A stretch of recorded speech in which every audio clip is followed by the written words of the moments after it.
So how can you still make money in these difficult times? Joining us, Jim Lowell, the editor of Fidelity Investor, and Keith Springer, the president of Capital Financial Advisory. Good to see you both.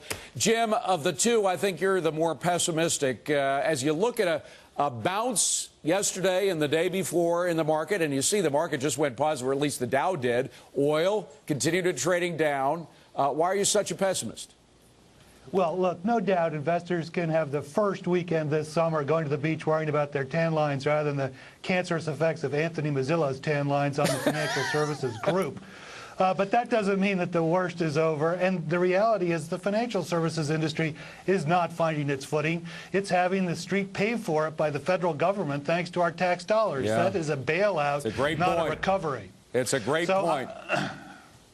Well, I mean, so that basically sets up the stage for me being, on the trading side, pessimistic on the financials, especially after this week's amazing gains, basically on average a 30% gain. And I'd be looking at the ProShares short financials, symbol SEF, to basically take advantage of what I think will be worse news to come. Now, Keith, I am generally an optimistic guy. I like to believe that tomorrow is going to be a nice sunny day, but I look at the bounce in financials today and yesterday, and I think, boy, oh boy, they still got a lot of write-downs to come. What do you think? Yeah, I've got it. Well, David, I got to agree. I think financials have a long way to go. I don't think I would touch them for several more months. I mean, we've got a lot tougher time ahead for the financials. I mean, the market as a whole has been working with oil. As oil has risen, stocks have dropped, and now that oil is dropping, stocks should do very well for a time being. But financials, I wouldn't touch them here either. Well, Keith, would you actually go so far as to short them the way Jim would? You know, when they bounce hard, as we've seen the last couple of days. I mean, the way I played financials might be with preferreds. I'd want dividend. I'd want to get paid. I'd want to look, I'd want to look to get paid for it and get paid for my risk. And with the preferreds, some of them are in double digits, and I think that's a great opportunity to be in financials. But the risk is still fantastic. I don't think it's worth the risk for most investors. Shorting is not something I would go far as to do. I think there are other sectors to be in, but, as far as going to financials, it's just too early. Yeah. All right, let's talk oil, Jim. We see, again, it's trading right it's just about at the flat line right now. It's still down 31 cents. We've got about another 10 minutes of trading on the NYMEX. You still think that even though it's been going down in the past 3 or 4 days, it still has upside potential? Yeah, oil's had its worst 3 trading days in many, many moons. And I think that the global demand remains in place. The impingements that we know impact the price of oil, terrorist activity, unsettling actions in Nigeria, an Atlantic hurricane, any of those 3 things are I'm ready to kill possible. myself. Stop it.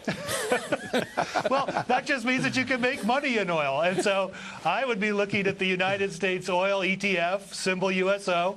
It's a pure play on sweet Texas crude, and I think you're basically being able to buy in at a trading range at the bottom of the range now, thanks to this week's activity. All right. Well, I'm finished getting depressed with Jim. I want to focus, Keith, on something that surprised me, particularly on a day when the NASDAQ is down 1 1/3%. You see Google beat to hell. You say that the QQQQ, the 4 Qs, which is sort of all of NASDAQ put together, is a buy right now. Why? Well, technology is the one sector of the economy where people have to spend. Businesses have to continue spending to be competitive. People like their toys. I mean, look what the iPhone's done to Apple. So, earnings are still going to be there. People are still going to have to buy technology and technology shares after today. I would use this weakness to go into some technology shares, and I think the Qs are the best way to play it. I really think there's a lot of upside.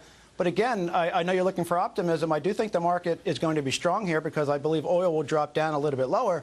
But not to make you want to kill yourself even more, David, I do think down the road, after this correction in oil does go back up, which brings stocks back down, and then I would be looking to probably get out at that point. I got to tell you, you can only kill yourself once and I'm not about to kill myself. Well, and don't do it for as oil. optimistic as I am, I still love Jim's opinion, and I am a realist. A lot of what he says is absolutely right on. Jim Lowell, Keith Springer, good to see you both. Thanks very much. Well, it used to be, where's the beef? But today the question is, what's in the beef? We're going to be talking to